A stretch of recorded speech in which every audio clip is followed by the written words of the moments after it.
Hello everyone, welcome back to my channel. It's me, divinely inspired, vibrantly anointed artist, MsNoBuntu, and welcome. I see that someone subscribed. I know your name has 112 in it. It really caught my attention because it had 112 at the end. Welcome to the channel. Thank you so much for subscribing. There are about 4 playlists on this channel. Please peruse through all of them. If you are watching for the first time or if you've just subscribed, oh my gosh, there's so much stuff to peruse through and watch through.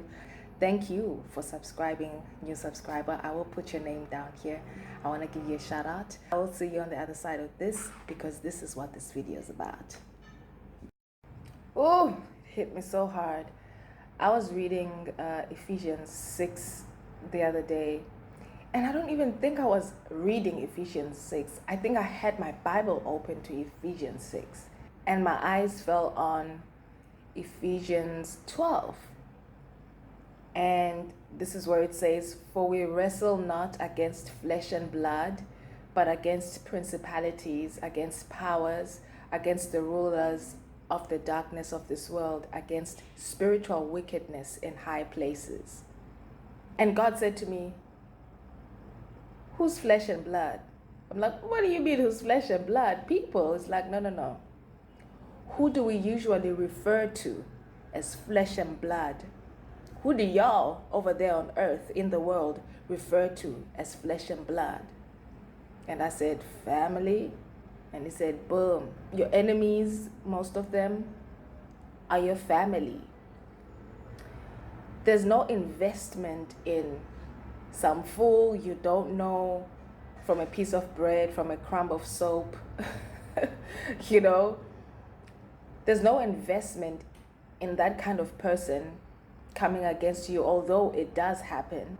When you look around and you look at the people that are in opposition to your growth, in opposition to you stepping into your potential and living in your full potential, in opposition to you doing good in business as an artist, the people who are in opposition to you surpassing them in success, those people are typically family.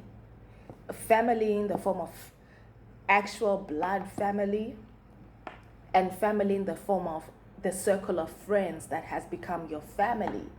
And this scripture, that particular day, the illumination that came upon it on the day when God asked me that question, revealed to me that a lot of enmity is usually from people who are in close approximation to you. They are familiar people. They're flesh and blood type people, close. They are family-like people. And these are the very same people who don't want to see you do well. The very same people who don't want to see you succeed, eventually get out of poverty, get out of stagnant life, get out of being overweight, get out of whatever situation that you're in. I thought flesh and blood, and he said, yep, most of your enemies are probably gonna be flesh and blood.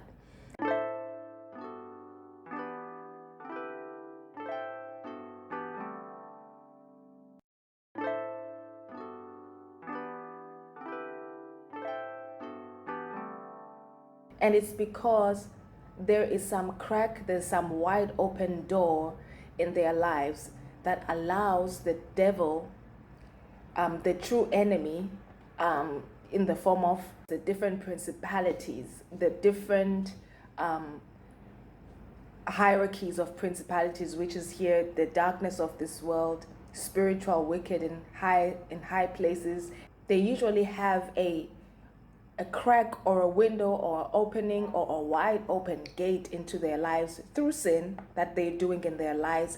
These relatives, this family that is your flesh and blood, they usually have these openings, and what causes these openings is a sin or a bunch of sins that are continuing, sins that are not repented for. These very sins, when you sin, you open up a gate, you open up a crack, you open up a window for the enemy to be able to grab a hold of you and take a foothold and then a stronghold, in order that he is able to use you to do mean and evil and diabolical things, and use you as his puppet, as an embodiment of himself towards the righteousness of God, towards other people, usually people who love God, who are very close and near and dear to God. And he said to me, these different principalities and powers, these rulers of darkness of this world, these spiritual wickednesses in high places, are able to do these things to your relatives, to your family in the form of friends, because there's this crack, this opening in their lives that allows them that allows for them to be used in that way. And because they're in close approximation to you, there is access to confidential information about your life. These are people who know stuff about you. These are people who know you before you were born again. These are people who know you've had an abortion before, even though you're born again, and you have renounced that and you have asked for forgiveness and repented. These are people who know that you slept with 15 people, even though you are now born again and you are a new creation. These are people who know all that kind of stuff. So the devil's going to pack his punch. He's not going to choose some stranger who doesn't know anything about your life. He's going to pack his punch and use someone very near to your life, very familiar, from your family, that is blood relative, that is flesh and blood, or from your family that is a circle of friends that you've been walking with for a while, for a long time, who have become like flesh and blood, who have become like family, and your own flesh and blood family treats them as if they're part of the family. That's who the devil is going to choose and to use against you, and to use to become your enemy. It just blew my mind that it's usually flesh and blood. You do get strangers who just come against you because they've got a wide open door and they're available to be used by the enemy. But man, when I look at all the odd, strange, dumbfounding stuff, betrayals, or where you just didn't get help and people could help you, that was flesh and blood.